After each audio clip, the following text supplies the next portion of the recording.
Xa está aberto o prazo para solicitar un dos 95 hortos urbanos situados no Paseo do Rato que a Deputación pon a disposición das persoas ou entidades interesadas nesta segunda quenda de asignacións. Prazo que rematará o vindeiro día 13 de abril. Así o recolle o Boletín Oficial da provincia deste pasado martes, onde se especifica toda a documentación necesaria para formalizar a inscrición neste novo proceso.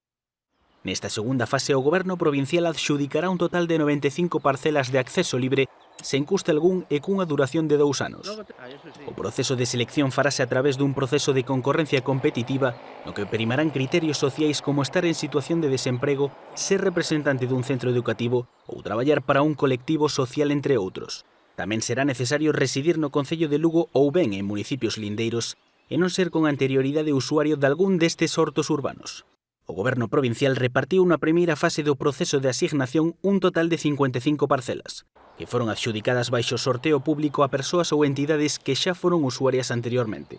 Todos aqueles interesados en beneficiarse dun destes hortos urbanos nesta segunda fase xa poden consultar toda a información necesaria no Boletín Oficial da provincia.